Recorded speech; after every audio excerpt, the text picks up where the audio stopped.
Olá para você que nos assiste, eu sou Braulio Zorzella, médico obstetra, e tenho a honra de ser apresentador agora do programa Braulio Convida, aqui na Rede Voice. Agradecer ao Eduardo, que me convidou para fazer esse programa aqui no seu local de trabalho, aqui no seu local sagrado de trabalho, e estou muito feliz com esse convite. Hoje é o primeiro episódio do Braulio Convida, e eu, como médico obstetra, obviamente que os primeiros episódios todos vamos falar de humanização do parto, ou seja, de um tema que está voltado à minha área de atuação específica, que é a humanização do parto, que é o nascimento baseado em evidências científicas, que num segundo momento vamos falar de parentalidade consciente também, que é um assunto que ele continua dentro da humanização do parto, para depois em outros episódios a gente abordar outros aspectos de saúde voltadas para saúde tanto no campo social, bem como no campo político, no campo administrativo e tudo aquilo que a gente acredita que possa fazer a saúde ser melhor para as pessoas, aqui no Brasil principalmente, mas por que não em outros lugares, e que isso chegue em outros lugares, América Latina ou outras línguas portuguesas, né? E logo mais teremos também uma inteligência artificial aí tão boa que faz com que a gente consiga ter tradução para espanhol, para inglês, por aí a gente espera chegar no máximo de lugares possíveis para falar de saúde do ser humano. E eu estou aqui com um ser humano na minha frente, muito obrigado pela presença, que é um ser humano que acima de tudo é meu amigo, mas além disso, além de ser meu amigo, né, o Rafael Romero, que é médico anestesista, e também tem uma outra especialidade que é gestão em saúde executiva, assim como eu tenho essa especialidade também, gestão em saúde executiva. Então nós vamos misturar um pouco aqui uma conversa sobre a medicina obstétrica e a anestesia voltada para questão da humanização do parto, voltada para obstetrícia, mas vamos entrar alguns aspectos de gestão aqui também, porque também é uma especialidade que nós dois temos, então acho que fica mais fácil a gente conversar desse assunto, né? Bem-vindo, Rafa, obrigado por estar aqui comigo. Prazerzaço, acabei de descobrir que é o primeiro episódio, uma honra estar aqui. Bom, Rafa, vamos lá então. Eu preparei algumas perguntas aqui para a gente ir desdobrando aqui esse assunto e tentar trazer para as pessoas que estão ouvindo a gente um pouco da ideia, longe de nós dois que somos homens, queremos falar da dor da mulher no parto, porque a gente não tem essa capacidade de falar, de julgar, muito menos de entender a dor do parto. Mas eu, como médico obstetra, você como anestesista, que basicamente se aprofundou muito na assistência obstétrica, acabamos lidando com isso naquele dia a dia, né? Então, já pedindo licença a todas as mulheres que estão nos ouvindo, não estarei aqui falando da dor da mulher, mas sim como existem métodos de alívio de dor para que a gente consiga melhorar a assistência obstétrica. Bom, antes disso, quero fazer uma pergunta para você, Rafa. Na sua visão, o que significa para você humanização do parto e como isso reflete na prática médica? Basicamente, o que é humanização do parto para você? Como que você define humanização do parto? Já começamos bem. Bom, humanizar, né? Por que a gente precisa humanizar alguma coisa, né? A gente parte do princípio que a forma como a gente pensa saúde, a forma como a gente oferece nosso trabalho, em algum momento foi desumanizada. A gente está tratando algo de forma desumana, diferente de como a gente trataria nossos amigos, parentes, pessoas próximas, o outro, né? Então, é um movimento, então já não parte muito da minha percepção sobre isso, mas é um movimento político que envolve muitas pessoas, né? Historicamente envolve pessoas, elas estão em sua maioria vivas aqui, partícipes ainda dessa luta junto com a gente. Eu me sinto novo ainda, muito novo nessa onda. E acredito que humanização hoje, né, do parto é a gente tentar pensar a forma, tentar se desvencilhar do que das interferências que surgiram durante a história do humano em relação à saúde, né? Então, quando a gente olha para como é oferecida a saúde hoje para o mundo, né, ela tem uma interferência gigantesca do que o mercado entende como saúde, né, do que o mercado vende como saúde, né? E a ponto que a gente começa a se afastar de coisas que eticamente a gente considera corretas ou tecnicamente a gente acredita certas, né? E então é o resgate disso. Na verdade, não é nem o resgate, né? É a construção de um caminho, né? Um conflito sempre, com essas forças que são muito potentes, né? Para construir algo que para a gente faça sentido, né? Então, pessoalmente, respondendo pessoalmente como eu vejo isso, é buscar uma forma de trabalho, para mim, no meu dia a dia de trabalho, que faça sentido para mim, que eu encontre algum sentido, que eu perceba que está dentro de uma missão de vida que eu tenho para cumprir, sabe? Alguma coisa bonita, construindo um caminho bonito pro meu dia a dia, né? Legal. Perguntas provocativas. Então, dentro dessa resposta que você deu. Nesse momento, nós temos 61 guerras acontecendo no planeta Terra. Nós temos, né, países invadindo outros países, seja por motivos religiosos, seja por motivos territoriais. Nós temos países que têm expectativa de vida de 80 anos, enquanto outros têm expectativa de 55 anos, por falta de acesso à saúde. Mas quem está organizando tudo isso é um ser humano. Quem está jogando bomba lá do outro lado é um ser humano. Quem está invadindo o território é ser humano. Quem está deixando faltar saúde em algum lugar, acesso à saúde, é um ser humano. Então, humanização da saúde primeiro, antes de falar do parto, né? Porque aí podemos falar de qualquer assunto relacionado à saúde. O ser humano também não faz coisas ruins, ou seja, Exato. também não é humanizado? Acho que essa é a crítica que a gente traz mesmo, né? Eu acho que naturalmente não existe um ser humano bom ou ruim, né? O ser humano é completamente fruto do meio onde ele nasce, vive, produz e morre, né? Então, eu não... Como a gente pensaria um ser humano natural, né? Sei lá, uma mulher parindo em cima de um avião de porta aberta, esse ser humano cai no meio da floresta, né? O que é o ser humano hoje é um construto social, verdade, né? De todas as relações, de todas as forças que nos interpelam, assim, né? Que nos atravessam. De forma que o ser humano é capaz de fazer coisas boas, o ser humano é capaz de fazer coisas horríveis, né? E você acredita que então o ambiente que ele está inserido, seja numa floresta, ou seja num avião, ou seja dentro de um hospital, por exemplo, interfere diretamente? Completamente, né? Tudo que a gente aprende. Então, a forma como a gente constrói afeto com os outros, né? O que a gente entende por família, o que a gente entende por saúde, ser saudável, né? Varia drasticamente de uma sociedade para outra e de um tempo histórico para outro, né? Se hoje a gente olha para a saúde como tem sido feita, né, que é muito focada em lucro, é sinal de que a humanidade, né, pelo menos dentro dessa sociedade onde a gente vive, ela colocou o lucro como uma questão central, né?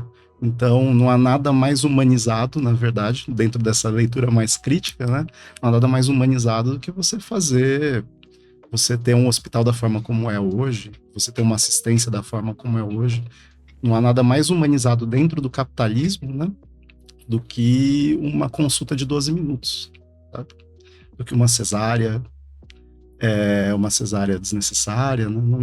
Uma cirurgia feita de forma desnecessária, de uma medicação que não resolve o problema da maior parte das pessoas, né? Então não há nada mais humanizado que isso, né, dentro dessa sociedade, mas não querendo olhar isso como uma forma fatalista, né? Da mesma forma como a gente produz isso, a gente pode produzir uma nova humanidade, uma nova forma de olhar para o mundo, de atuar no mundo, de andar, de percorrer. A gente, então, pode fazer uma pergunta para quem está nos assistindo. Se vocês acham que esse termo, então, humanização do parto, parto humanizado, ele reflete de fato só a parte boa do ser humano ou não? E se existiria um novo termo? Porque isso já está sendo bastante falado. Será que não tem um jeito melhor de a gente chamar isso, né? Algumas pessoas chamam de parto baseado em evidências científicas, né? Para elencar um dos pontos que o ser humano acabou desenvolvendo, né? Tecnologicamente para chegar na assistência, né?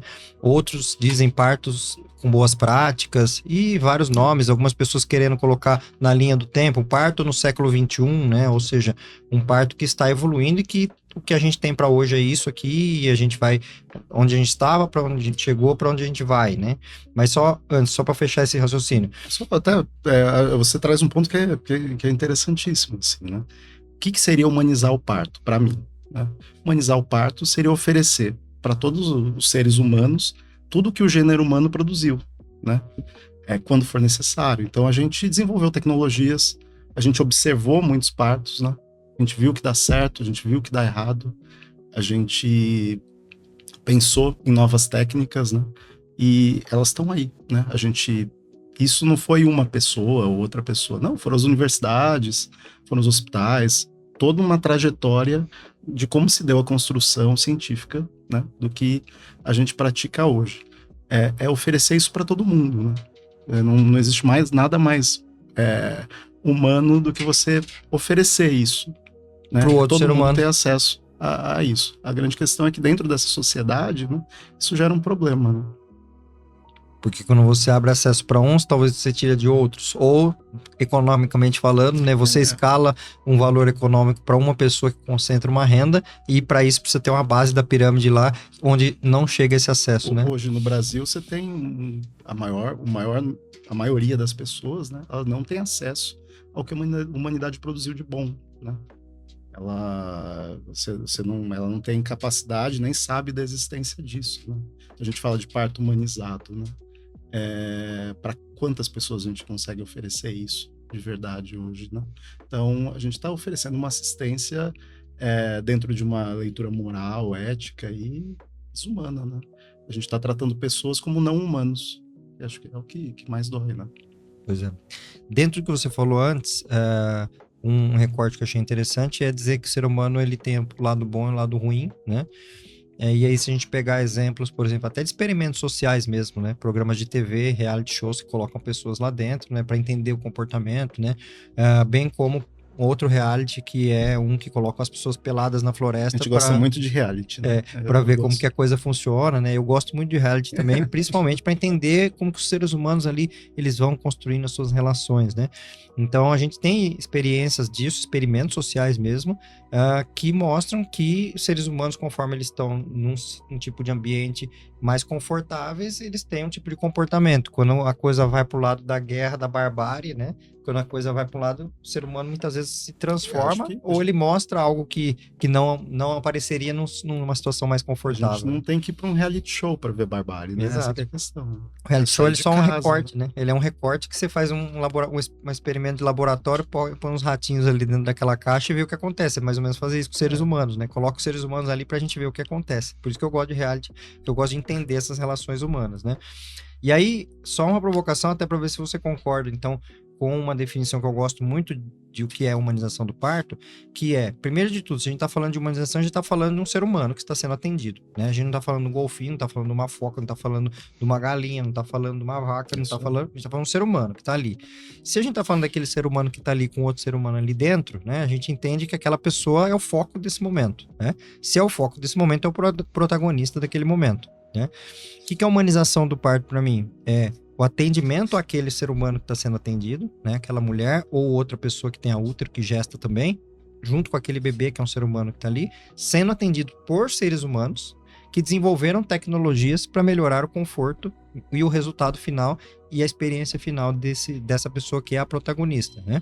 E olha só que curioso, essa tríade que eu falei agora é justamente o que define o que é medicina baseada em evidências, que é quando você tem um sujeito que era passivo até então, chamado de paciente, né? A palavra paciente vem da passividade, né? Mas que ele passa a ser ativo, protagonista das decisões, no caso do parto, fazendo seu plano de parto, definindo o que vai ser feito, né? Escolhendo lá seu plano A, B e C, e quando que a gente vai ter alguma intervenção, quando que vai virar uma cesárea.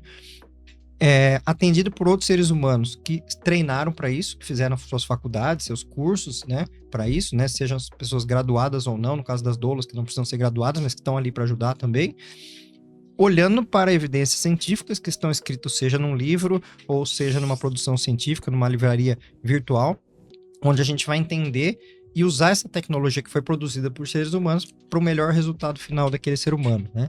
Isso você fala, não é uma foca, não é uma galinha, né? O que diferencia o ser humano de uma foca e uma galinha, né? Se não a própria capacidade que a gente tem de escrever nossa história, né? Uma foca faz foquice desde de quando a primeira foca surgiu. Uma galinha faz galinices desde sempre.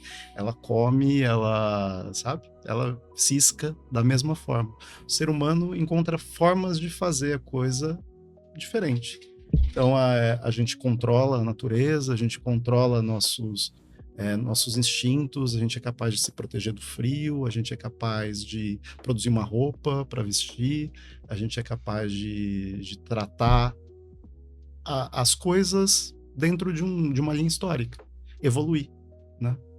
E é isso. Será que é pro bem ou pro mal? Não sabemos, né? Não sabemos. Sabemos se esse caminho é o melhor. A gente é capaz de colocar um microfone na nossa frente, colocar uma câmera, gravar e falar. Nesse momento não tem uma galinha ou uma foca fazendo um podcast para outras galinhas Até e outras onde focas. eu sei, eu nunca vi.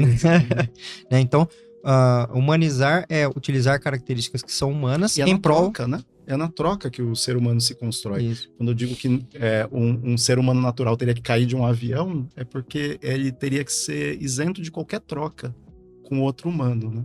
Ele seria, provavelmente, ele não seria um humano, ele seria um bicho natural. O Mowgli, né? Tem a história do Mowgli, que é a criança que ficou perdida na selva lá e foi criada por lobos, né? Isso. E que daí ele passa a ter algumas características de lobos, mas o cérebro dele continua sendo de ser humano, né? E quando ele passa a encontrar seres humanos, que ele vem para a sociedade, ele começa a voltar e relembrar que existem algumas questões biológicas, acho, né? Tipo, a estruturação do nosso cérebro, o telencéfalo altamente desenvolvido, o polegar opositor, né? Que são a base para o nosso comportamento e para mais o que torna uma pessoa humana mesmo é o contato com o que a sociedade produziu ao passar do tempo, né? É o contato com a informação. Você falou, a gente lê num livro o que pessoas escreveram há 200, 300, 1000, 2000 anos atrás, né? E a partir disso a gente constrói algo novo. Nem sempre é pro bem. Esse é um ponto. Ou seja, o ser humano é um ser coletivo. É um ser coletivo. Assim como tem uma matilha, assim como tem uma manada, tem uma turma de seres humanos que se juntam, né? Existe aquele ou outro que se isola, mas uma característica ele se isola, do ser humano... mas ele aprendeu a fazer uma fogueira. Ele se isola, mas alguma ele tecnologia sabe fazer... que alguém desenvolveu lá no passado, né? Então o ser humano ele é um ser coletivo, né? Isso. E quando a gente olha então para a humanização, acho que a característica mais marcante que tem no ser humano é, além da sua cognição, é essa troca, né? Essa troca com os outros seres humanos e a cognição de um junta com a cognição de outro. Mandurinha só não faz verão, né? E aí todas juntas fazem um resultado final. Sim, ali na frente, né? Até há cientistas de biologia hoje em dia que olham, por exemplo, uma colmeia de abelha e olham várias abelhas e falam assim, aquilo é um organismo. Aquilo. Sim. A colmeia é um organismo, é como se a abelha fosse uma das células desse organismo, né? Se a gente olhar para vários seres humanos juntos, a gente consegue entender isso também como um organismo, né?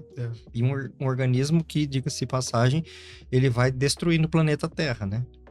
Sim. Eu gosto de fazer uma comparação que assim, abre o Google Earth no celular e coloca lá a cidade de São Paulo, né? Grande São Paulo. E aí você olha, se aquilo fosse um exame de imagem em medicina, deixa eu olhar essa chapa aqui, e você vê aquela bola ali no meio tirando todo o verde que tem do lado, né? Falando, isso aqui é um problema que tá acontecendo aqui nesse planeta, que tem vários verdinhos. Sim. E essa bola ali, né? Mas eu acho que não necessariamente toda a sociedade precisa ser assim, né?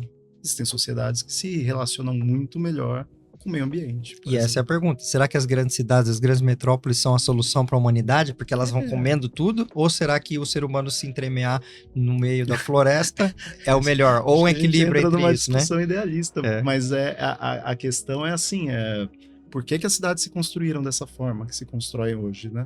Por que a gente acumulou tantas pessoas assim num amontoado? Quando isso começa a acontecer, né? Se não quando as grandes indústrias começam a se posicionar na cidade, precisam que seus trabalhadores estejam ali, né? Todo o conhecimento de trabalho começa a ser centralizado numa indústria. É aí que surgem as grandes cidades, é aí que surgem os problemas de saneamento básico, é aí que surgem as grandes epidemias. Né? O ser humano sente que quanto mais perto está um do outro, ele consegue trocar melhor o serviço. Acho que pela forma como a sociedade se organiza, ter todos os seres humanos ali próximos um do outro da forma mais absurda e às vezes desumana, talvez seja uma palavra, sabe? Um prédio de 30 metros quadrados, cada um morando em seu apartamento, com sua própria cozinha, com sua própria, sabe? A forma como a gente vive é social, é política também, né? Resultado de toda uma história, né? De como aquela sociedade decidiu caminhar, né? Então, quando a gente critica essa organização do ser humano. A gente ia falar de analgesia de parto, né?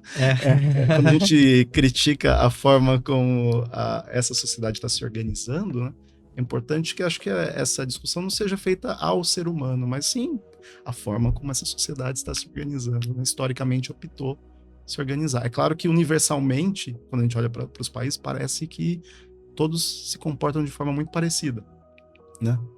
Por mais longe que você vá, uma cidade parece ser uma cidade. Eu estive na China 1 ano atrás e é uma cidade muito mais legal, muito mais divertida, mas é uma cidade, né?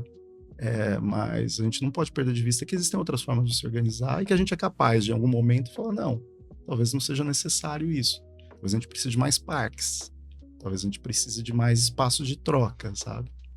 Talvez a gente precise de escolas diferentes, sabe? E para você, ser humano que tá me ouvindo agora, eu gosto do ser humano, tá? Eu não tô falando mal do ser humano. Eu acredito no ser humano. Eu acredito que a tecnologia veio, inclusive, para ajudar a espalhar os seres humanos de novo. Porque o cara trabalha home office agora, o cara pode trabalhar no outro país e tá servindo esse aqui. Mas olha que doideira. Depois da pandemia, todo mundo saiu com algo muito parecido com isso aqui em casa. Uhum. Você percebeu? Todo mundo gerou um espaço ali que tem todo mundo? Não, né? Mas uma grande parcela da população tem um espaço que tem um computador, uma câmera, e organizou uns livros, umas samambaias atrás, alguma coisa assim, né? Para fazer uma reunião, para fazer uma aula, né? Para assistir uma aula, para trabalhar. E olha só, uma questão política, histórica, mudou toda a forma como a gente organiza a arquitetura da nossa casa. Né? Política e de saúde. Isso. Né? Aquela TV no centro da sala, com um sofá, não é uma questão humana, é uma questão de 1950, 70 para cá. Sabe? Sim. E aí o ser humano vai se adaptando conforme a música vai levando ele para aquele caminho, né? Eu acredito muito no ser humano, viu, gente? Eu acredito que eu sou humanista, acima de tudo, acima de ser médico ou de qualquer outra coisa. Eu acredito muito que o ser humano vai encontrando caminhos e que o bem vence o mal no final, né? Existem retrocessos do mal, mas o saldo positivo é sempre do bem. Por isso que eu acredito na evolução da humanidade. Posso estar errado, eu tenho dúvidas. O Rafael tem dúvidas. Pode ser que daqui a pouco caia uma bomba ali, estoure tudo e aconteça uma guerra nuclear algum mundial, ditador tome. Né? Mas como eu acredito no ser humano, eu acho que a gente vai achar soluções para isso, e por isso vamos falar de soluções então voltadas para a assistência ao parto, que essa introdução não poderia deixar de existir, porque tudo faz parte, né? A assistência ao parto, né? A assistência àquela pessoa que está parindo e aquele bebê, aquele ser humano, envolve várias questões. Ele envolve questões religiosas, envolve questões políticas, para aquilo estar acontecendo, envolve questões econômicas, né? Então, tudo isso faz parte dessa introdução que a gente está dando aqui, porque não é simples, não estamos falando de uma linha de produção, de uma peça de automóvel, ou de uma peça de um microfone, de um televisor, que a gente só vai entender esse processo tecnologicamente falando. Não, é um conjunto de coisas que envolve o nascimento humano. Se você está me assistindo agora aí, imagine que você nasceu um dia. Se você nasceu um dia, esse assunto é para você também. Se você está grávida, esse assunto é para você de duas formas: quando você nasceu e para quando você vai ter o bebê agora, né? E toda essa rede de apoio que tem em torno de você, seja um acompanhante seu, uma acompanhante, ou outros familiares, e a rede de apoio toda, a gente tem muitas pessoas que estão envolvidas nesse cenário. Vamos falar de alguns números aqui no Brasil. Nascem 240 mil bebês por mês no Brasil, né? São bastante bebês, que dá uma média de mais ou menos 3 milhões de nascimentos por ano no Brasil. A gente tá com uma queda disso, né? No ano 2023 foi o ano no Brasil que teve a menor taxa de natalidade desde 1872, né? E a gente tá, então, entrando num platô agora de queda que a gente já vê em países mais desenvolvidos, né? O Japão, hoje, eles têm 128 milhões de habitantes e se prevê que, se continuar do jeito que tá agora, com a taxa de natalidade agora, em 2050, que é daqui 25 anos, eles terão 78 milhões de habitantes, porque os indivíduos mais idosos vão morrendo e não tem gente nascendo, né? O Brasil pegou um platô.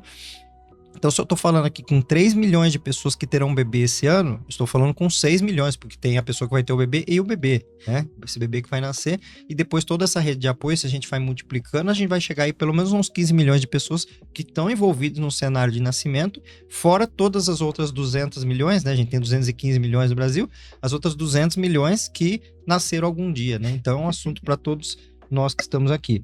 Bom, Rafa, papel do anestesista na humanização do parto. Pergunta: como que o anestesista pode contribuir para que um parto... Eu coloquei que um parto seja mais humanizado, mas eu vou até mudar, porque dentro do conceito que a gente estabeleceu aqui antes, né? Parto humanizado tem a parte boa e a parte ruim. Então, como que o anestesista pode contribuir para um cenário com a melhor experiência possível para aquele ser humano que vai ter o bebê? Essa é a pergunta que eu tô me colocando, assim, há uns 7 anos, pelo menos, né? Primeiro, como não atrapalhar, né? Já começa bem. Como não atrapalhar, né? E esse é um dos grandes pontos, né? Sim. Para todos, médico obstétrico, médico anestesista, médico pediatra. Né? E tentar encontrar, assim, o espaço do anestesista dentro de uma sala de parto, né? Porque o anestesista, ele não é formado dentro de uma sala de parto. O anestesista é formado dentro de um centro cirúrgico. Inclusive, assim, pessoalmente, trazer... Eu escolhi trabalhar com anestesia, com anestesia, né? Depois de uma experiência muito traumática de pronto-socorro, né? Já me conta, essa eu não sei. A gente conversa muito, eu e o Rafael, tá? Mas essa aí ele nunca me contou. Que acho que todo mundo, todos os médicos aí tem uma passagem por pronto-socorro, né? Seja na formação. Eu fui trabalhar em UPA, né? A maior parte das pessoas passa por esses caminhos, né? E é um cenário muito pouco controlado, né? Um número gigante de atendimentos, pressões diversas para você atender rápido, falta de medicação, é essa a realidade, né? E depois de muitos anos trabalhando em UPA, muitas noites mal dormidas, né? A minha ideia foi, naquela época, eu falei, cara, eu quero um cenário controlado, eu quero um cenário tranquilo, sabe? Quero um cenário que eu saiba que tenha silêncio. Eu quero sair desse caos aqui, que é um pronto-socorro, né? E vi o centro cirúrgico sempre como um lugar bacana, que tem um cafezinho, que tem alguém leva um bolinho e tal. E é um cenário muito controlado. Aliás, você sabe como é que você reconhece um médico pelo seu propé, né? É assim, o anestesista. Viu, gente? Vocês sabem essa? O propé é aquele paninho que a gente coloca no nosso sapato para não sujar num centro cirúrgico, né? Você sabe como reconhece? Um ortopedista, né? Se tiver sujo de gesso, se tiver sujo de sangue, você fala, deve ser um cirurgião, né? Se tiver sujo de mecônio, você fala, putz, deve ser um obstetra, né? Se tiver sujo de café, é o anestesista. Será o anestesista. E a gente gosta muito de cadeira também. Eu tô muito aqui, ó, em paz, aqui no lugar onde eu tô. Mas a nossa formação dentro do centro cirúrgico é um ambiente extremamente controlado. Então, a gente sabe qual é a função de cada um, tá muito estabelecida ali. A gente sabe quanto tempo vai durar, a gente sabe qual efeito cada medicação tem sobre a pessoa. A gente sabe até onde aquela equipe que a gente está atendendo erra. Você sabe, depois de passar bastante tempo com um cirurgião fazendo a mesma cirurgia, você sabe onde ele vai errar. E como você vai pensar em um plano A, um plano B, um plano C, para lidar com aquilo. É um cenário de extremo controle, né? E a gente é formado nisso. São 3 anos dentro do centro cirúrgico, executando a mesma cirurgia, jogando ali a mesma fase do Mario várias vezes. De vez em quando muda, você vai crescendo ali dentro, mas sempre dentro dessa estrutura de controle. Quando a gente vai para uma sala de parto, é um cenário, de novo, é o caos ali de novo, né? É o encontro com isso. Então, para um anestesista geral, ir para a obstetrícia é estranho. Porque, geralmente, principalmente pela sensação de descontrole, né? A sensação de descontrole. Aquela pessoa que você tá cuidando, ela tá acordada. Olha que absurdo. Ela tá acordada, ela tem memória. Ela tá registrando tudo que tá acontecendo ali, né? E os papéis, muitas vezes, eles se intercalam, né? Então, vira e mexe, eu me pego, assim, abanando alguém, ajudando a fazer um cabo de guerra, ajudando pegando uma água. Vira e mexe, eu vejo isso, sabe? Os profissionais rodam ali. As dinâmicas das pessoas que a gente está atendendo e suas famílias, seu acompanhante, é uma dinâmica que muda todo dia, né? A gente estava conversando aqui no caminho, né? Sobre o parto que eu estava atendendo hoje, né? O cenário que se coloca. Porque você tem que interpretar o que está passando na cabeça da pessoa, os medos dela, os traumas que ela já passou, e para conseguir ali mobilizar recursos para ajudar aquela pessoa, né?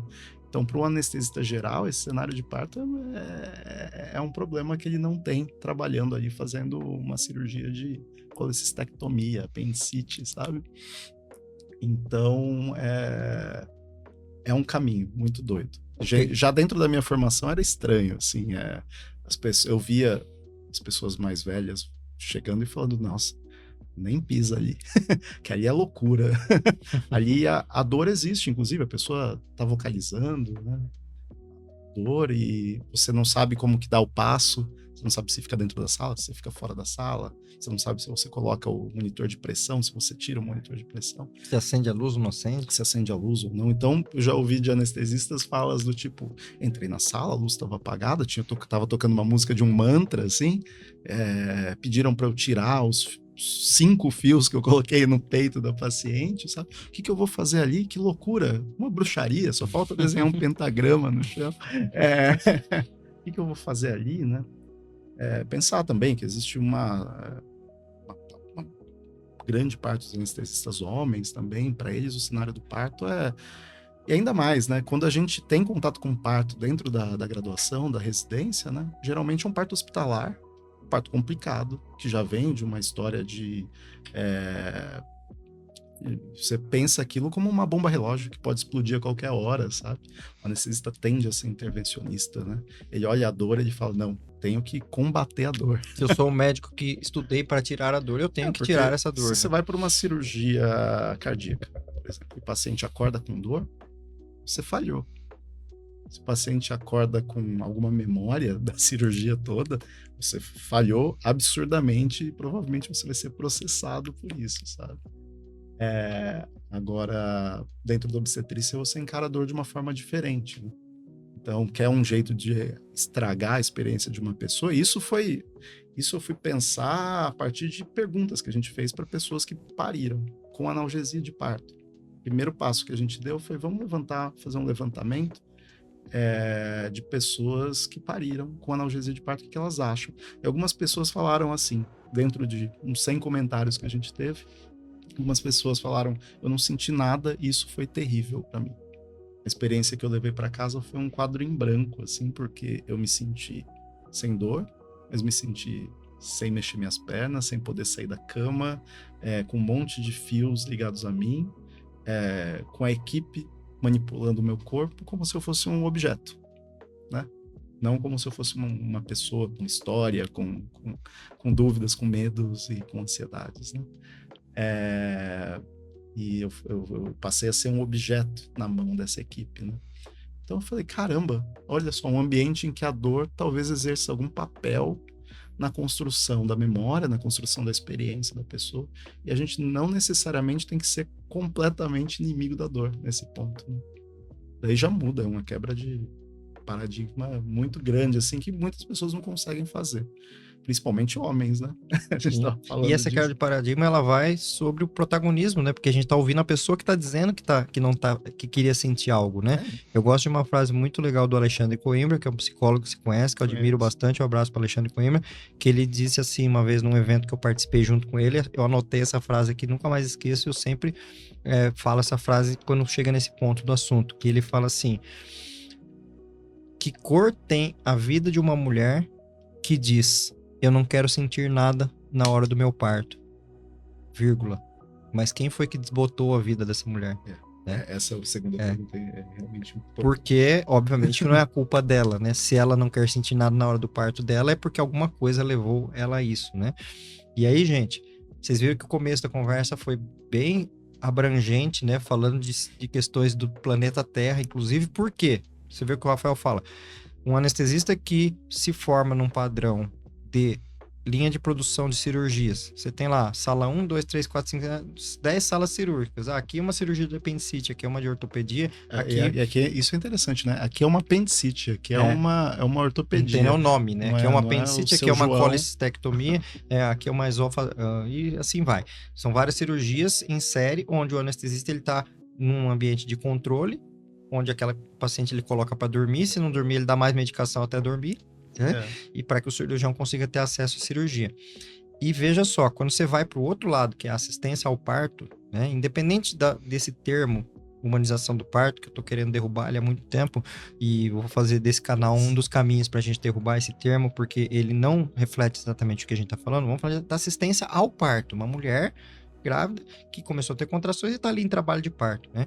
Isso vai para um lado da sensação de descontrole que há tanto para ela, né, quando essa mulher escolhe esse caminho, né, de passar pelo trabalho de parto, bem como para aquelas pessoas que estão atendendo, ou seja, para as pessoas conseguirem trazer o melhor resultado possível para esta pessoa, essas pessoas têm que ter um perfil para estar ali, para entender que há um controle dentro desse descontrole todo e que existe um papel de cada um nesse cenário.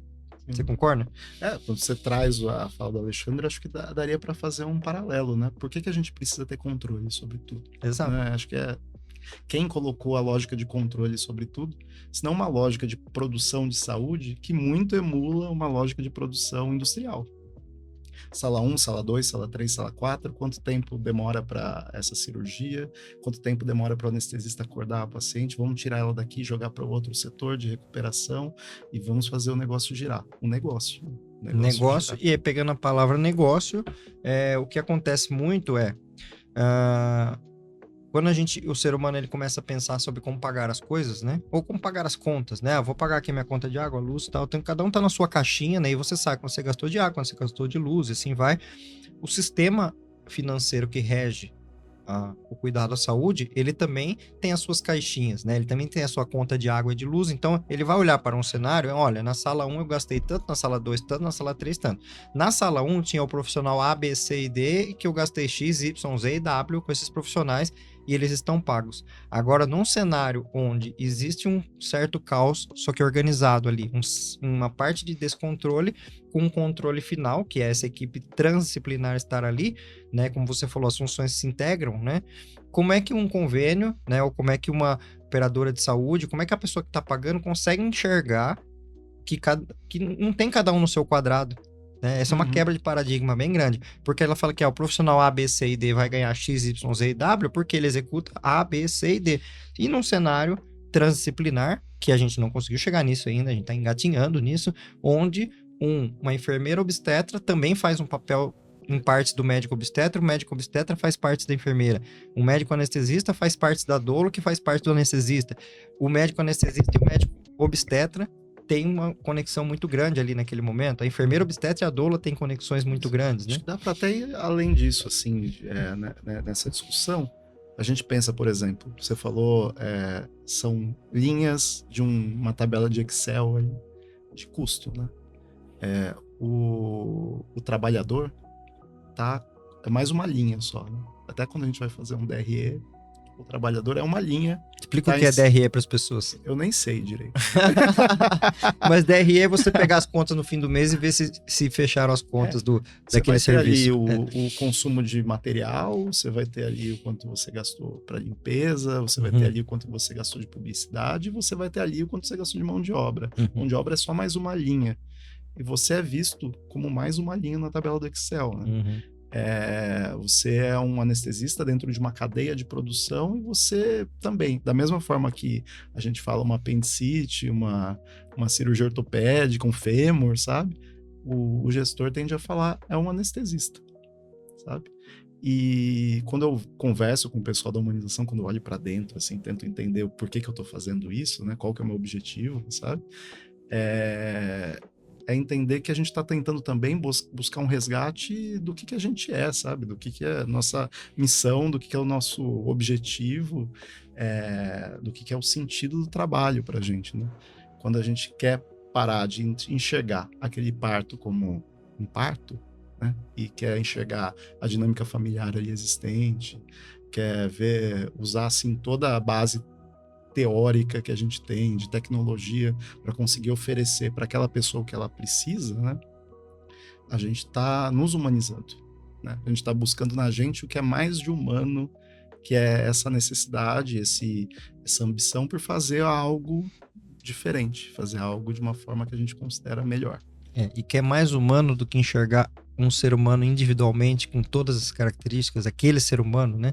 E como é que a gente consegue, numa tabela de Excel, medir isso e colocar em caixinhas o que tem que ser pago ou não ser pago? Então aqui, gente, a gente tem um grande desafio nessa história toda, porque o que acontece? né? Muita gente está assistindo até agora, tal, e podem estar pensando, nossa, mas do que eles estão falando, né? Onde eles chegaram nesse assunto? Quem já é um pouco mais entendido desse assunto sabe do que nós estamos falando. Nós estamos falando de financiamento em área de saúde e como faz, como que a gente quebra esse nó que existe, que foi dado, né, na área de saúde. Só para pegar um exemplo rápido. No Brasil, a gente tem 75% de atendimentos pelo SUS, 25% pelo setor suplementar. O setor suplementar, ele segue as regras da ANS, que é a Agência Nacional de Saúde Suplementar, que é um braço do Ministério da Saúde que coloca regras, né? E assim como regras, né, assim como a gente fazer uma lista de perguntas, o ser humano tem essa tendência a organizar coisas. A ANS tem um rol de procedimentos que ela organiza e ela hierarquiza o pagamento desses procedimentos. Por exemplo, o mais barato é um curativo, o mais caro é uma neurocirurgia, um transplante de fígado e por aí vai. E aí, a hora que esse ser humano que organiza essa tabela, ele olha, ele coloca nessa tabela o parto como sendo uma das caixinhas ali, uma das linhas, né? Só que como mensurar, como medir quanto custa um parto de fato, se a gente está olhando individualmente para cada parto de uma forma. Um parto vai durar 1 hora, o outro vai durar 18 horas. Um bebê vai sair escorregando, o outro vai ter que mudar para uma cesárea no final. Vão ter 2 profissionais ali ajudando, o outro vão ter 6 profissionais ajudando. É muito difícil e é um grande dilema que tem o serviço... a parte financeira da medicina, de como pagar tudo isso, e isso reflete em quem, no fim das contas, na pessoa que está sendo atendida, porque o sistema ele vai tendendo a colocar tudo numa caixinha, e o que é colocar numa caixinha? Uma linha de produção de cesáreas, a gente vai fazer cesárea com hora marcada, aí a gente sabe exatamente quanto custa, né, que sala que ocupou, quantos profissionais foi, e é tudo mais ou menos igual. Então esse é um dos grandes desafios, né, Rafa? Acho que tem uma questão, assim, porque a gente fala, quando a gente fala de humanização, e tende a falar de um serviço mal prestado, seja o médico que te atendeu mal no pronto-socorro, que nem perguntou seu nome, que, sabe, não tá nem aí para você, né? A gente tende a acreditar que o problema é o médico específico, né? O médico é desumano, né? Então, tem algo aí na formação dessa pessoa que o deformou e que talvez a solução seja no caráter individual. Vamos ali para a faculdade, talvez, vamos fazer com que essas pessoas sejam humanas, que elas voltem a apertar mãos e voltem a abraçar e etc, sabe? Mas... Perdão, não precisa nem cortar, faz parte. Deve ser algum daqueles golpes me ligando. A gente tende a acreditar que tem um caráter individual na questão, e que a correção deveria se dar no âmbito individual também. A grande questão é essa, não é isso, né? Que nem você está trazendo. Existe um fator econômico que determina como esses humanos profissionais de saúde se comportam. Se você vira para um profissional de saúde que atende numa clínica popular e vira para ele e fala, você tem 12 minutos para atender esse paciente. Porque pela conta que a gente fez, pelo planejamento financeiro do caberão negócio, 5 pacientes em 1 hora. Por esse dinheiro que a gente está cobrando, tem que caber 5 pacientes em 1 hora, sabe? Talvez, eu estava conversando com um amigo gestor, há 1 ano atrás, 4 pacientes em 1 hora era aceito. Agora não, agora são 5. Ou seja, perdeu 3 minutos de cada paciente. Isso. Em 12 minutos, o que você consegue saber da pessoa? Você consegue olhar a pontinha do iceberg daquela pessoa, né? Você não consegue ir mais profundamente e atender de fato. Né? Eu trabalhei em UPA que a gente atendia o paciente praticamente de pé. O paciente entrava, e não é por uma questão do médico, né? Mas o sistema estava desenhado para aquilo, sabe? Uma fila gigantesca, havia uma subcontratação, né? E você não conseguia nem contratar médico, às vezes, porque o salário era baixo. E esses médicos eram obrigados pela gestão a fazer isso. É claro que esse médico faz isso na segunda, na terça, na quarta, na quinta, na sexta, muitos vão desistir, vão falar, aqui não é lugar para mim, mas cada vez tem menos lugares para essa pessoa, né? E esse médico vai introjetando alguns valores, né? Talvez se você der 1 hora para ele vai querer atender em 5 minutos de novo, sabe? Mas não é uma questão que a resolução, o problema não tá é claro que ele se manifesta ali na consulta ou no atendimento ao parto, mas é um problema de outro caminho, muito mais profundo. E aí a gente tem um ponto bem importante dessa história, que é a inversão que a gente propôs aqui de paradigma, onde a gente está falando do protagonista mulher, na sua decisão em relação ao parto, né, ao seu plano de parto, versus um protagonista médico que foi, né, cunhado historicamente, culturalmente aí por muitos séculos, né, pegando principalmente o século XX, o século passado colocou o médico como essa figura, né, impulsionada por laboratórios farmacêuticos e por aí vai, mas tem essa figura do médico, né? Só que aí o problema, quando vai numa hora dessa que tem fila no pronto-socorro e o médico não atende bem, já que ele é o protagonista, o problema cai nele também, né?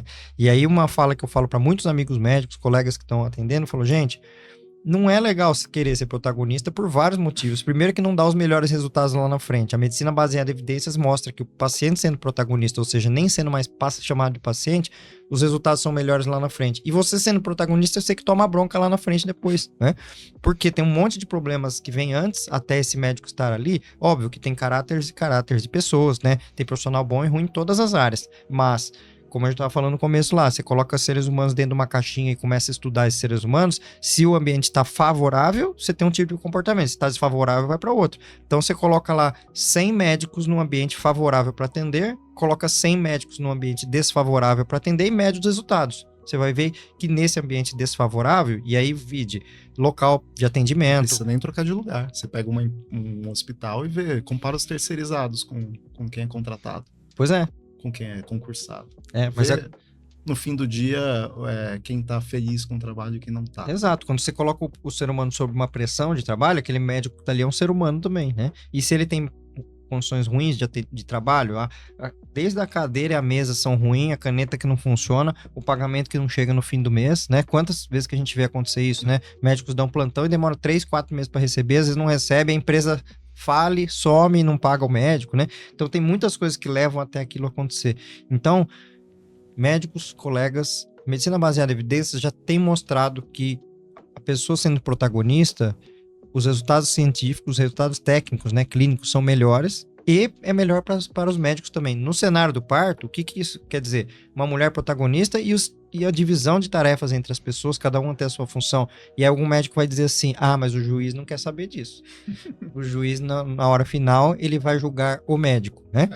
E aí que entra a questão da mudança de paradigma social como um todo. Com a sociedade entender que existe essa mudança de paradigma. Mais profunda, né? É a forma como a gente produz saúde, né? A forma como a gente produz saúde está muito marcada por esse protagonismo do médico homem, né? Eu sempre falo grisalho, desculpa. Daqui a pouco eu tô também. Mas... Desculpa pra mim? Eu não tô grisalho. Eu pinto a minha barba de branco. Já me perguntaram isso. Perguntaram, você pinta a sua barba de branco? Eu falei, claro que não. O parto sempre teve na mão, assim, tradicionalmente, esteve na mão de mulheres, né? Uhum. A primeira anestesia de parto que é feita é um homem que invade o espaço e fala, não, isso é um absurdo que está sendo feito, né? Então, a gente encara, claro que há uma evolução técnica da forma como se atende o parto, isso é inegável, né? Isso está traduzido na redução de mortalidade materna absurda que a gente tem aí de 1920 para 2020, né? Pra quem não sabe, em 1920, a cada 10 cesáreas feitas, morriam 7 mulheres. A cada 10 cesáreas feitas. Olha como a gente melhorou. Entre 20 e 70, a gente tem uma redução de 20 vezes do número de mortes de morte materna. E hoje a gente tem no mundo, nos melhores países, tá? A gente tem uma taxa de 2 mortes maternas a cada 100 mil nascidos vivos. Isso nos melhores. O Brasil tá na faixa de 65 a 80 nesses últimos anos. Mas a gente reduziu drasticamente. É claro que existe essa evolução técnica, né? Mas ela se confunde muito, né, com... Beleza, a ciência se impôs, mas se impôs como? Se impôs com a hospitalização, com a patologização de um evento humano, que era considerado um evento natural, né? Agora ele é patologizado, que nem eu falei, um anestesista tende a ver um parto como uma bomba. Assim que eu acho que também muitos obstetras tendem a ver um parto como uma muitos bomba. falam, a obstetrícia é uma caixinha de surpresas, que eu discordo plenamente, porque a gente tem muitos fatores controláveis ali que não se enxergam. Já aconteceu, por exemplo, de ser chamado para uma cesárea de uma equipe X, e a pessoa fala, corre rápido antes que nasça. Pois é, porque muitas vezes essa sensação do incontrolável, que é o nascimento fisiológico, né? Para essa pessoa, aquilo é incontrolável, mas para quem começa a olhar a fisiologia como algo que a gente não tem controle, mas a gente consegue observar quando tem um desvio da normalidade, né? E a gente deixa a fisiologia fluir e intervém quando necessário, que é diferente de querer ter o controle sobre tudo, que os resultados finais vão mostrar. Se a gente quiser ter controle sobre tudo, fizer cesárea em todo mundo, vai morrer mais gente, porque vai morrer de infecção, vai morrer de hemorragia, né? Então, quando a gente passa a ter controle de tudo, a gente passa do ponto. Aí essa posição de controle, ela vem através da tecnologia, da hospitalização do parto. O parto é levado para o hospital, né? E tratado como uma doença agora, né? E acho que o problema já começa daí, né? Essa necessidade de controle nosso é a necessidade de controle que a indústria, complexo médico hospitalar, tenta impor sobre nossa vida, né? Chamar coisas que não eram doença de doença. E se a gente for para a saúde mental basicamente é isso. Com todas as interpelações de quem escreve os manuais de diagnóstico, das farmacêuticas que produzem novas medicações, né? A gente tentar chamar coisas de doença e tratá-las como isso, né? E a área de obstetrícia, né, que está dentro de 1/5 da medicina, né? A gente divide a medicina em clínica, cirurgia, pediatria, ginecologia, obstetrícia e saúde pública, né? A ginecologia e obstetrícia é uma das 5 pastas que existem, né? A obstetrícia é uma divisão, a ginecologia mulheres não grávidas e obstetrícia mulheres grávidas. A obstetrícia dessas áreas todas, ela é que tem um cenário de maior descontrole e por isso que num cenário controlado, né, o hospital, até a estrutura hospitalar, várias janelinhas, né, o hospital tudo encaixotadinho, quadradinho, a estrutura hospitalar, o paradigma já mostra que aquilo ali não é um lugar adequado para ter o melhor cenário de parto possível. Mas a gente tem visto várias experiências de que, mesmo num cenário quadradinho, encaixotado, a gente consegue ter experiências legais de parto dentro desse cenário, né? Sim. Um ponto que eu até queria te perguntar, assim, é uma questão técnica, né? A questão do tempo de parto e a produção dessa ideia de quanto tempo um parto tem que durar. Como se deu, é absurda, né? Pois é, porque isso, para quem não sabe, até do que ele está falando, existe um partograma de Friedman, que é um americano que escreveu, né, e colocou algumas linhas de alerta e ação e tal, em estudos africanos de um lugar que existia lá uma distância de 4 horas de transferência, né, de um trabalho de parto complicado até um centro cirúrgico. Então se cria lá uma linha de alerta e uma linha de ação com 4 horas de diferença entre uma e outra, e olha-se para aquilo, encaixota-se aquilo de uma forma que, não, a mulher tem que dilatar 1 centímetro por hora, porque se der um problema, ela tem que estar 4 horas de distância desse lugar, ou já tem que estar lá dentro desse lugar, olhando para o cenário mais desfavorável, né, que seriam esses países mais pobres. Só que isso depois se transporta para dentro de um hospital quando a pessoa já está ali dentro, que não tem essas 4 horas. Né? O próprio Friedman, acho que esse estudo é um estudo de observação, né? Observacional. Ele olhou para os partos e falou, olha só, tem partos que duram 3 horas, tem partos que duram 36, né? Ok, tá tudo certo. Sim. E a gente transportou isso em alguns anos para todos os partos tem que durar 10 horas, né? Temos que colocar nessa média, tem né? Tem que durar esse tempo, e se não durar esse tempo, a gente tem que acelerar. Mas para quem não sabe, em 2020, a Organização Mundial de Saúde já modificou completamente esse cenário, desse entendimento de Friedman em relação ao cenário de parto. Até o Friedman pediu desculpa. Sim, né? Pois é. E, né, assim como diria o Raul Seixas, agora eu vou lhe dizer o oposto do que eu te disse antes, né? Então a gente vai mudando, que a gente vai...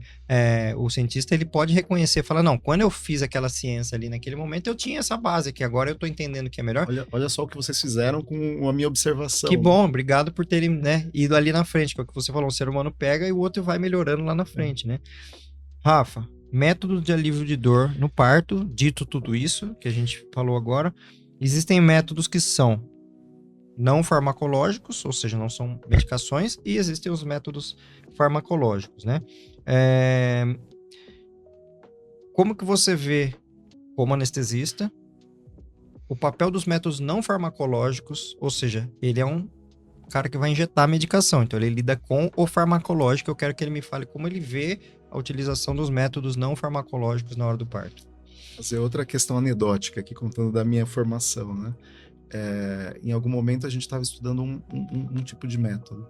Eu falei, olha só, estava no SUS, eu falei, olha só, tem esse método aqui que é barato e a gente conseguiria oferecer para todo mundo. É mais tranquilo e tudo mais. E a pessoa que me orientava ali falou, mas ele não funciona tão bem. Para que a gente vai oferecer isso se a gente consegue oferecer medicação e resolver a vida da pessoa e deixar ela com 0 dor, sabe? É essa a ideia geral que se tem em relação a métodos não farmacológicos. Então, assim, a gente podia até esticar um pouco e falar sobre a presença de doula. Sim, é nisso que eu queria que você chegasse, inclusive. Então, hoje, a gente entende o método não farmacológico, na verdade a gente até entende o método farmacológico, né, o dia a dia, do que a gente atua como anestesista, como um ponto numa linha de cuidado, né, de tratamento de dor. Sendo que essa linha de cuidado, a grande parte dela, 95% ali, são métodos que estão no controle, né, estão sob os saberes de enfermeiras obstétricas, obstetrizes e doulas. Então, bola, movimentação, banho, banheira, aplicação de calor, aplicação de frio, musicoterapia, acupuntura, são métodos extremamente, muitos deles, assim, individualmente mostrados como efetivos, cientificamente mostrados como efetivos, né? Mas que, assim, a gente acaba nem usando eles individualmente, né? A gente vai fazendo uma cesta de métodos, né? E até com o objetivo de ganhar tempo no trabalho de parto, né? Pelos números do nosso grupo, 50% das mulheres parem com uma boa experiência só com métodos não farmacológicos, com uma boa experiência. Vocês entenderam? 50% do grupo que ele atende tem partos naturais, ou seja, aquele parto que teve só massagem, bola, banheira, ou seja, não teve anestesia, mesmo tendo 100% de oferta de anestesia, caso ela precise. E é um cenário bem limitado. Limitado, Quem tem isso. oferta. Mas basicamente isso, a gente começa sempre com os métodos não invasivos. A partir daí a gente construiu esse caminho. A gente vai para bola, não funcionou, a dor tá, vamos para banheira, vamos tentar uma massagem, vamos tentar aplicar calor, vamos tentar fazer acupuntura. E a gente vai fazendo esses métodos, ganhando tempo, porque muitas vezes esse tempo vai ser suficiente para o bebê Você nascer. falou a gente quem? A gente é equipe. Equipe. Eu nem cheguei E aí que a gente hora. vai na aí que a gente vai para transdisciplinaridade, né? Porque quando a gente fala nós estamos dizendo as pessoas que estão ali, que têm esse entendimento transdisciplinar, né, Rafa? E o objetivo ali essa é a quebra de paradigma, né, para o anestesista. O anestesista olha muito para a questão dor, né? Ele está com uma lupa olhando para a questão dor. Se tem dor, eu errei. Se tem dor, a gente podia ter feito alguma coisa diferente. Ele não olha muito para a questão de resultado, experiência, sabe? O quanto aquilo foi legal, o quanto a experiência foi boa, o quadro que a pessoa vai levar para casa é bom, né? E dor no parto, ela tem uma característica que é muito doida, que faz até a gente questionar a ideia de chamar isso de dor. Ela é desassociada do sofrimento. Pode ser, né? Como diria Carlos Drummond de Andrade, o sofrimento, a dor é inevitável, mas o sofrimento é opcional, né? Bela citação. Então, por exemplo, se eu levanto aqui, dou uma topada nessa cadeira e machuco meu dedinho, toda essa dor é sofrimento. Não tem por que eu ter feito isso. Mas a dor do parto, ela tá inserida num contexto de que, tá nascendo alguém que eu esperei há muito tempo. Essa dor tem um sentido, né? Dentro de um processo.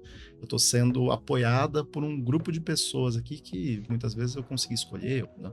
São pessoas que estão me acolhendo. De forma que essa dor, ela pode servir ali como uma tinta de um quadro que essa pessoa vai levar para casa depois, sabe?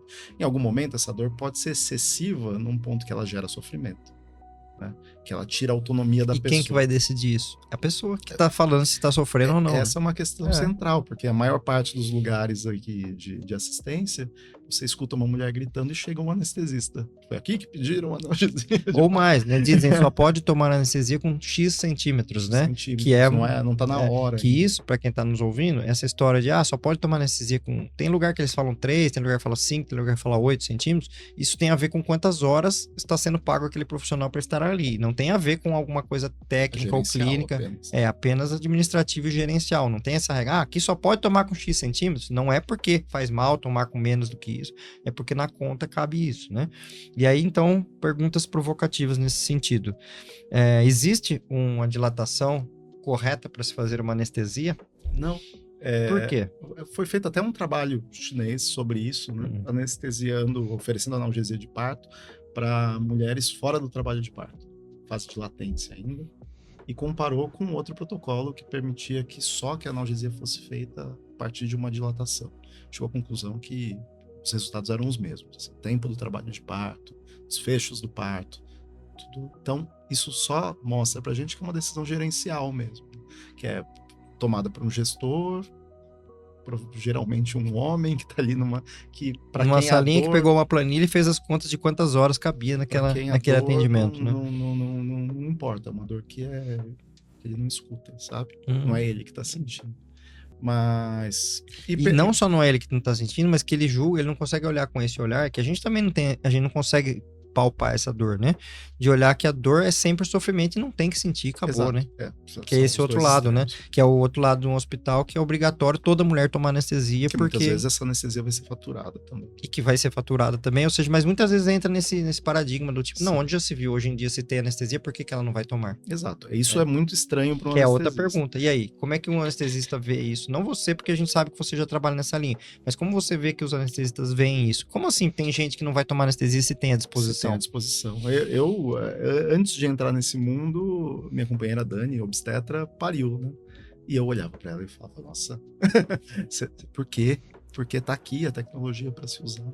Mas porque a dor ali para ela tinha um sentido e estava atingindo a experiência dela de uma forma positiva. Quem sou eu para falar como deve ser a experiência do outro? Quem sou eu para controlar a experiência dela, né? Então, eu acho que é esse ponto. Hoje a gente pensa assim, né? Analgesia como uma solução quando os métodos não farmacológicos estão esgotados.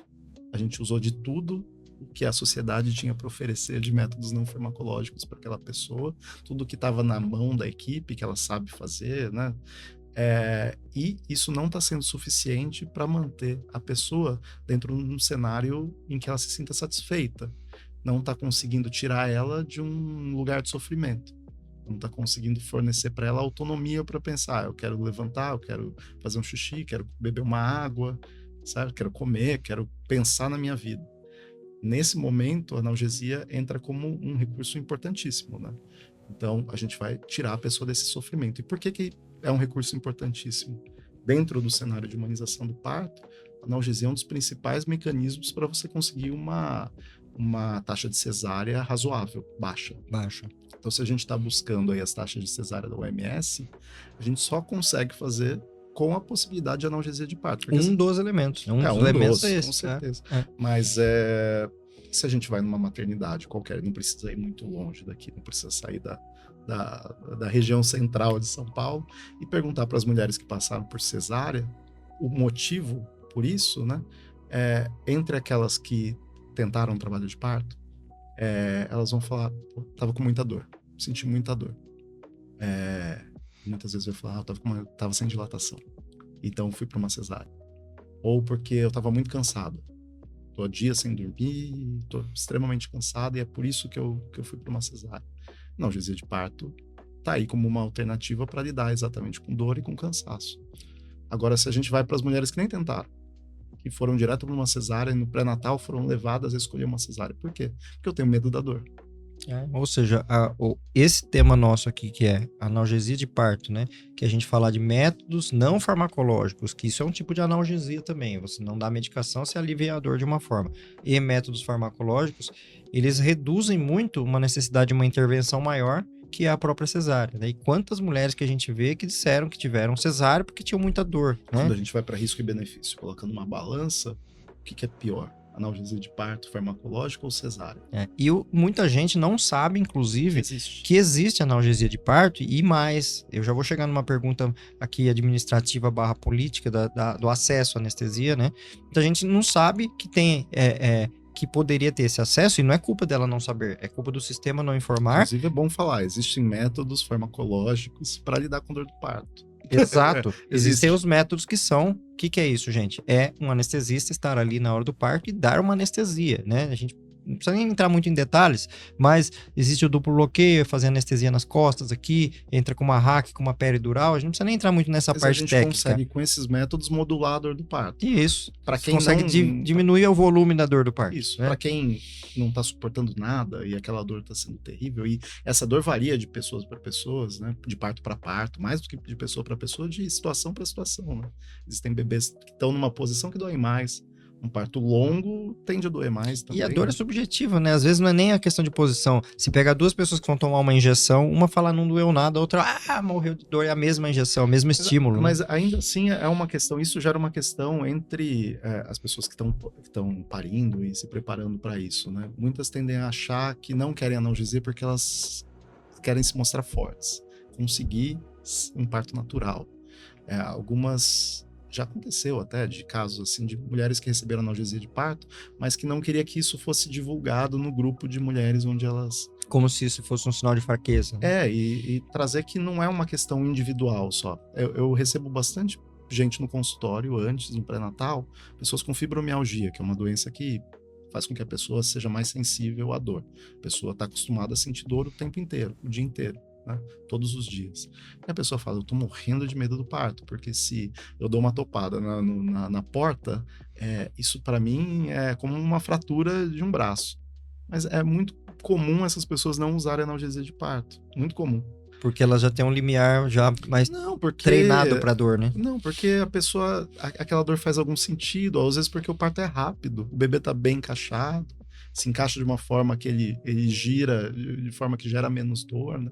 Então, alguns partos são mais longos, alguns partos o bebê se posiciona de uma forma, e eu tô usando palavras aqui, você obstetra, você pode me corrigir, mas o bebê se posiciona de uma forma mais dolorosa, são situações que não estão no controle individual daquela pessoa que tá parindo.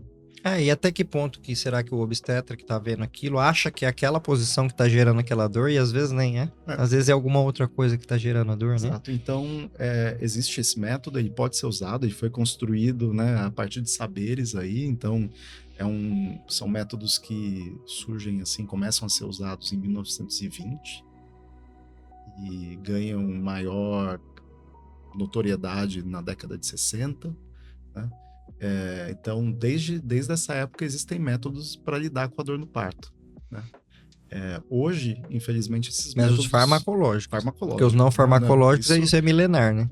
Mesmo farmacológicos, se a gente olhar para a antiguidade, existia alguma forma de alguma medicação em forma de erva, em forma de ópio, sendo usadas para controle da dor. Esse sempre foi uma questão para a humanidade, essa sempre foi uma questão, sabe? Mas esses métodos, hoje, São Paulo, 2025, né? Existem pessoas que têm acesso e existem pessoas que não têm acesso. Essa que é uma questão. E aí, vamos nesse ponto, né? Você falou que tem mulheres que passam por aquilo sentindo a dor e querendo sentir a dor, mesmo tendo acesso à analgesia, né? Um paralelo que eu sempre faço isso é uma pessoa que quer correr uma maratona. É o melhor paralelo. Né? Fala assim, ninguém chega lá pra pessoa que tá correndo a maratona e fala assim, viu, 42 quilômetros, pra que correr a pé? Vem aqui que eu te dou uma carona. Não, você tá olhando pra aquela pessoa correndo e com orgulho de ver aquilo, né? E falar, pô, que legal essa pessoa correndo 42, se fosse eu, não sei nem se eu conseguiria, né? Você fica admirando aquilo, né? Então, quando uma mulher fala, eu quero parir sem anestesia, ou ao menos ir no máximo possível e ter um recurso da analgesia ali, se for necessário, de quem que é o problema? O problema é dela, é ela que decide, não é nosso, não somos nós que temos que ir lá e falar, vou anestesiar e vou calar a boca dessa pessoa, que muitas vezes o sistema quer calar a boca, minha primeira analgesia de parto que eu fiz como profissional, eu fui chamado na coordenação do hospital logo depois, falando como pode uma mulher com analgesia de parto tá vocalizando no ainda sentir uma dor, né? Eu falei, foi uma decisão dela. Ela não quis zerar a dor, né? Assim como eu já fui chamado em diretoria do hospital também dizendo, olha, este parto que acabou de o bebê nascer aqui, essa mulher gritou muito, na próxima vez você deu uma anestesia nela pra ela não gritar tanto que ela assusta o resto do hospital. Isso atrapalha o controle do hospital. Pois é, e sou eu que tenho que decidir isso? É a gestora que tem que decidir isso? Não, é a mulher. Então, tem uma gama de pessoas que terá parto natural e outras que terão e dentro do natural com métodos não farmacológicos de alívio de dor, e terão aquelas que tomarão analgesia de parto. Aí tem duas perguntas para você. Uma, você pode só citar rapidamente quais os métodos que existem de analgesia de parto, e a outra pergunta, que vai para aquela parte mais administrativa / política, é que apesar de no Brasil, na RDC 36 de 2008 da Anvisa, já estar lá elencado que toda mulher deveria ter acesso à analgesia, né? Já tem leis, seja municipais, estaduais, algumas leis locais que colocam isso como uma possibilidade, só que tem muita gente que não tem acesso, né? Então são essas duas perguntas, a falta de acesso que acontece muitas vezes e como você vê, e isso tem anestesista no mercado ou não tem, é isso que tá faltando, né? E a outra pergunta é depois você citar os métodos que tem. Começar pelos métodos. Vai pelos métodos que é mais fácil, né? Que a gente podia fazer um podcast só dos métodos, mas os métodos é rápido, é só fazer uma lista do que tem, né? Como eu disse, assim, historicamente foram pensados em métodos farmacológicos para alívio de dor no parto. Então, desde a antiguidade, você vai ver o uso de ervas, uso de drogas para se lidar com a dor no parto.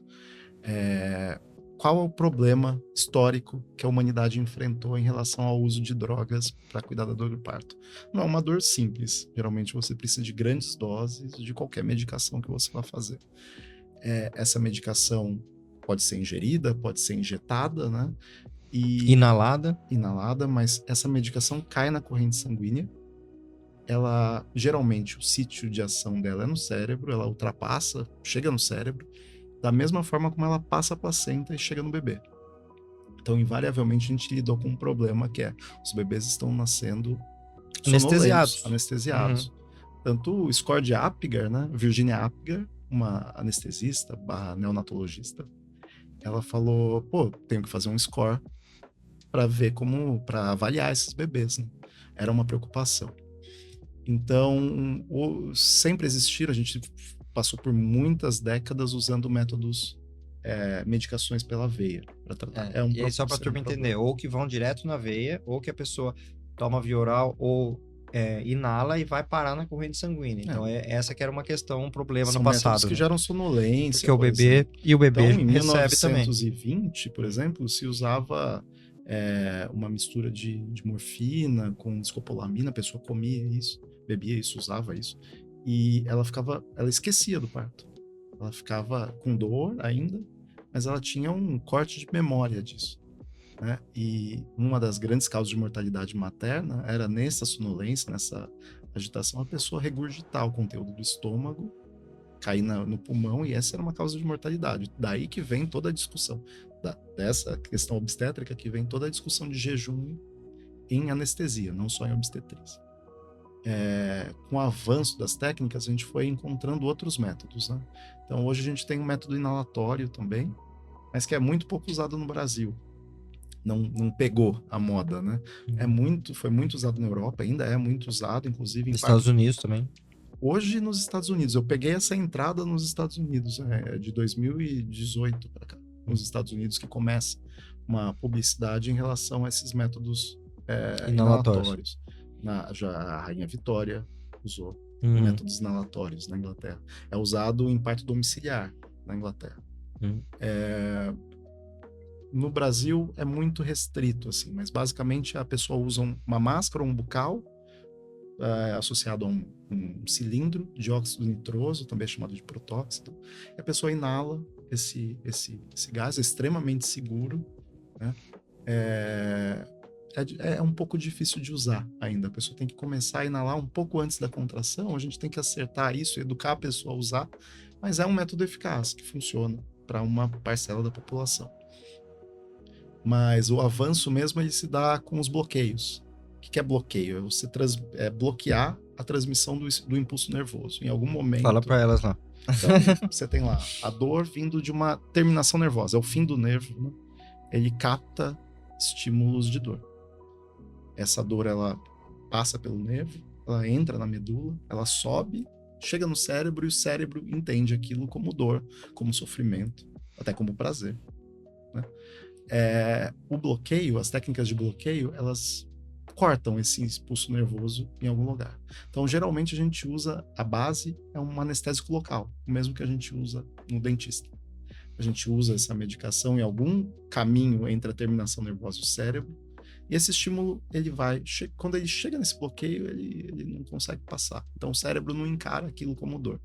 Então, esses bloqueios são feitos na próxima coluna, próxima à medula. Se é a raquianestesia, peridural ou duplo bloqueio, que é uma mistura dos dois. A gente administra essa medicação, você falou uma agulha nas costas, né? Parece ser uma coisa assim, uma tortura, mas tem um motivo, né? Ali tem uma estrutura que a gente chama de um portão da dor. Nesse portão da dor, a gente, com pequenas doses ali, a gente consegue fechar ele, com pequenas doses. Então essa pequena dose ela até cai na corrente sanguínea, ela até passa pela placenta, mas quando chega no bebê é numa quantidade pequena o suficiente para não produzir nada nele. E o que chega é basicamente anestésico local, não produz nada no bebê. Então esses bloqueios melhoraram muito o controle da dor e melhoraram muito a mortalidade materna. Tá? Talvez seja um dos principais responsáveis pela queda de mortalidade materna, o advento de peridural e raquianestesia. Então, é o que a gente faz geralmente. Então, a pessoa pede analgesia de parto no momento em que todos os métodos não farmacológicos não estão sendo suficientes para tirar ela de uma situação de sofrimento. A gente chega, faz esse bloqueio, geralmente um procedimento ali de uns 5 minutos.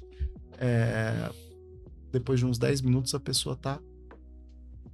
A dor, que era muitas vezes a mais forte que ela já sentiu, a dor está numa situação que está controlada. Geralmente ela dorme. A gente deixa um catéter ali passado, e por esse catéter a gente pode fazer quantas doses forem necessárias, quantas doses a pessoa julgar que sejam necessárias até o nascimento. Legal. Em outras palavras, gente, imagine que a coluna fosse uma palmeira, né? E tem um palmito lá dentro, tá? O palmito é a coluna. Então, o que ele está dizendo, que você vai com uma agulha ali dentro, você bloqueia dali para baixo. Tudo que tem de estímulo nervoso que é dali para baixo, o cérebro não interpreta mais, né? Em outras palavras, você dá uma hack daqui para baixo, a pessoa não sente mais nada, ou na peridural você consegue ajustar essas doses, né? Particularmente de 2005 para cá, a gente consegue fazer isso de uma forma tão refinada mais que a gente individual. consegue permitir que a pessoa ande. Né? Então, o nome desses bloqueios assim, na literatura é chamar walking epidural, né? Epidural que permite que a pessoa ande, faça agachamento, faça exercício, se movimente. Ou seja, é como se fosse um botão de volume da dor, que está no 10, você consegue girar esse botão e equalizar essa dor conforme a pessoa sinta necessário. E o acesso a isso, Rafa? Então, o acesso, apesar de ter muitas recomendações científicas, recomendações legislativas, recomendações políticas, interesse das mulheres em ter essa possibilidade, né? Por que falta acesso ainda às mulheres? Falta anestesista no Brasil? A Fiocruz faz uma discussão recente sobre o tema, e uma das questões que ele fala é talvez falte anestesista no Brasil. Eu trouxe num texto recente uma situação, está na Carta Capital o texto. A gente está abrindo hoje, 2025, 20 salas de centro cirúrgico em Alphaville para lidar com calvície, para transplante capilar. Você vai necessitar de 20 anestesistas realizando anestesia ali. Então, aparentemente, a calvície no homem de meia idade virou uma emergência sanitária. Então, que você vai mobilizar recursos, pessoas, um exército, né, para lidar com isso. É o fronte, né? O fronte de batalha ali na testa de cada homem de meia idade. Mas para a questão da dor do parto, que é uma necessidade clara em qualquer maternidade, SUS ou particular, você pensa, o contador ali do hospital vai falar, não, a gente vai contratar mais gente para lidar com isso. Dor de mulher? Pois é. Não é uma questão importante, é uma dor invisibilizada. Porque... Ou seja, você entrou num ponto que é o Estado patriarcal, o Estado, né, o Estado de coisas misógino, o Estado de coisas que não olha para isso. O Estado capitalista, né? Porque eu penso, por que eu vou contratar um anestesista para ficar num trabalho de parto ali? A média dos nossos atendimentos como anestesistas em trabalho de parto é de 8 horas. 8 horas em um parto, né? Em um parto. Essa é a nossa média. Por que eu vou contratar uma pessoa para ficar 8 horas ali e não contrato uma pessoa que nessas 8 horas vai executar 7 cesáreas, 6 cesáreas? Ou a mesma pessoa. Não sei quantos implantes capilares. Ou não sei quantos implantes capilares, né? Então, quem define o que é central para essa sociedade não é a necessidade das mulheres, com certeza. Esse é o ponto. Não é a necessidade do povo. Para onde o mercado aponta, né? O mercado está apontando que calvície é uma questão central. E aí tem um ponto de recorte, né, Rafa? Que você conversa bastante sobre racismo, né? E a Fiocruz mesmo aponta que o racismo obstétrico ele é um recorte dentro da violência obstétrica, ou seja, existe um tanto de mulheres que sofrem violência numa situação obstétrica e, gente, já falei isso várias vezes, mas vou falar de novo, tá? Violência obstétrica não é a violência que o médico obstetra comete, né? Muitos médicos obstetras ficam mal com essa palavra, né? A violência obstétrica é qualquer violência sofrida por uma mulher em situação obstétrica, ou seja, por uma mulher que está grávida, né? Então, dentro da violência obstétrica existe um recorte racial onde né? Existem lá, sei lá, 100 mulheres brancas e X que sofrem violência obstétrica. Existem 100 mulheres negras e é muito mais do que esse X de mulheres que sofrem. E dentro disso, uma das questões que é a falta de analgesia e muitas vezes acreditarem, né, que vem desse paradigma do passado de que a mulher negra aguenta mais a dor. E aí, tô fazendo essa pergunta pro Rafa, aí até com lugar de fala, ele faz parte do Aframparo também, que é o instituto que fala de recorte racial e tudo mais, por isso que eu tô colocando essa pergunta aqui dentro. Como é que é essa história, então, que a turma fala, então a mulher negra, ela aguenta mais a dor, portanto, não vamos oferecer? Essa é uma leitura que se faz, né? Mas mesmo o entendimento de que a pessoa negra, ela precisa de menos cuidados, ela é menos gente, né? Você não é incapaz, às vezes, de mostrar empatia por aquela pessoa, porque, pô, você olha para a pessoa negra que está servindo café na sua empresa, você olha para a pessoa negra que limpa a sua casa e você não trata ela como gente, né? Você não sabe o nome da pessoa, muitas vezes, né? Ela passa invisibilizada aí. Né? Essa mesma invisibilidade no cenário do hospital, né? A pessoa negra é tratada, existem 1000 trabalhos aí em questão de tempo de consulta que o mesmo profissional oferece para uma pessoa, quando é uma pessoa negra ou quando é uma pessoa branca, né? É diferente, né? Porque você tende a não encarar aquela pessoa como uma pessoa individual, com medos, história, sabe? Desejos, né? Se trata como menos. É uma dor que passa, né, sem ser olhada.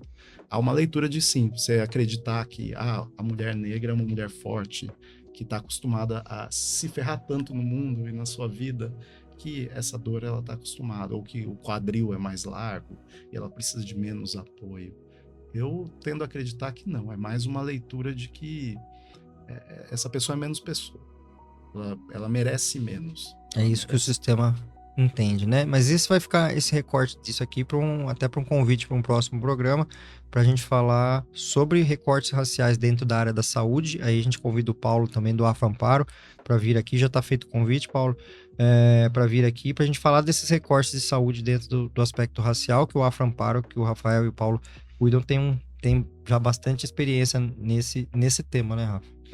Bom, indo então para os finalmente, só pegando uma recapitulação aqui do que a gente falou, e nosso tempo já vai terminar também, agradecer a presença de todos que estão aí. A gente veio com uma construção falando de sociedade como um todo, de como o mundo né, quem é o ser humano no mundo, né, por que a gente usa expressões do tipo isso é humanizado ou não é, e essa minha questão dessa proposta de trocar esse termo, né, parto humanizado para um outro termo que vai mostrar outras coisas ali daquele ser humano que está atendendo, principalmente a base científica, né, e aí quando será que isso vai dar certo? Quando as evidências comerciais se alinharem às evidências científicas, né? Fica aí essa questão, para a gente chegar nessa questão do acesso ao alívio de dor das mulheres, sejam com métodos não farmacológicos ou com métodos farmacológicos, desses recortes que existem políticos, econômicos, raciais dentro dessa questão toda de analgesia do parto, e novamente pedindo licença às mulheres, né, Rafa? Estamos aqui nos dois homens falando, não estamos falando da dor do parto, que a gente não tem ideia do que seja, inclusive dizem que uma mulher quando tem dor de parto, ela entende como é um homem com gripe, né, um homem com febre, porque o homem não aguenta nada, né, então a gente não sabe falar de dor de parto, mas a gente está aqui falando como médico obstetra, como anestesista, da assistência obstétrica e da assistência anestésica obstétrica em relação ao parto. Foi isso que a gente falou. Rafa, muito obrigado pela sua presença aqui comigo. A gente tem sempre conversas quilométricas, né? E a gente espera ter conseguido encaixar aqui. Não falou de música, nem de futebol. Não falamos de música, de futebol, não falamos de política, não falamos de espiritualidade. Política falamos um pouco, né? A gente tem muitos assuntos em comum, mas esse é um que nos uniu, que fez a gente se encontrar na vida, inclusive, né? Você por ser anestesista e eu por ser obstetra. Rafa, obrigado. E deixa sua mensagem final, dando uma dica dessa mensagem final, que eu acho que pode ser mais pro lado político mesmo, que é essa questão do acesso à analgesia, pensando nessa questão de que politicamente as pessoas, né, e as organizações que lidam com a parte financeira, organizações públicas, né, consigam desviar esse recurso para ter essas pessoas, né, trabalhando no parto. A gente A gente tende a acreditar que saúde é uma questão técnica, que é uma coisa que está na mão de pessoas iluminadas que estudaram. Não, saúde é uma questão política mesmo. É a forma como essa sociedade determinou o que é bom, o que é ruim. Quando a gente pensa como uma questão política, não é pensar assim, tá aí e a gente não tem controle sobre. Ela pode ser disputada. Inclusive, você não ter acesso à saúde, não ter acesso a alguma coisa que está aí produzida pela humanidade, é um grande disparador para ação. É a mãe que leva a criança no pronto-socorro e não consegue atendimento, sabe? É o idoso que está procurando uma medicação e não encontra no posto de saúde. É a pessoa que perde 10 anos de vida. Em São Paulo, é a pessoa que perde 20 anos de vida se ela se desloca 10 quilômetros, né? Se ela nasceu 10 quilômetros para lá, ela perde 20 anos de vida. Quanto vale 20 anos de vida? Quanto uma pessoa paga para viver um mês a mais numa UTI de um hospital de elite? Quanto a gente perde, né? Para a sociedade, quantas pessoas a gente não perde? Né?